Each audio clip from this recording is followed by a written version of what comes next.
206টা শরীরের হাড্ডির ভিতরে অনেকগুলা হাড্ডি একসাথে ভেঙে গেলে যে পরিমাণ ব্যথা, সন্তানকে দুনিয়ার আলো দেখাতে প্রত্যেকটা মা সেই ব্যথা সহ্য করে। আপনার মা, আমাদের মা, আমাদের সন্তানের মা 9-10 মাস কষ্ট সহ্য করে পেটের মধ্যে বাচ্চা রাখছে তো রাখছে, ঠিক মতো ঘুমাতে পারে নাই, ঠিক মতো বাথরুমে যেতে পারে নাই, ঠিক মতো গোসল করতে পারে নাই, ঠিক মতো খাইতে পারে নাই, খাবার ভালো ভালো খাবারও গ্রান লাগলে বমি চলে আসতো। এমন যন্ত্রণাদায়ক কষ্ট প্রত্যেকটা দিন সহ্য করেছে, কখনো বিরক্ত হয় নাই, অ্যাবর্শন করে সন্তান নষ্ট করে নাই, আমাকে নষ্ট করে দেয় নাই আমার মা, আপনাকে নষ্ট করে নাই আপনার মা।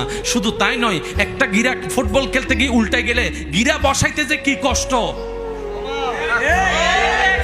যাদের হয়েছে তারা একটু আওয়াজ দেন না। গিরা যদি সামান্য একটু উল্টায় যায়, একটু লড়ে যায়, এই গিরা বসাইতে গেলে যে 14 গোষ্ঠী একদম এক জায়গায় চিল্লাই করে ফেলি আপনি আমি, আওয়াজে আওয়াজে গলা ফেটে যায় এই গিরা বসাইতে গিয়ে। অত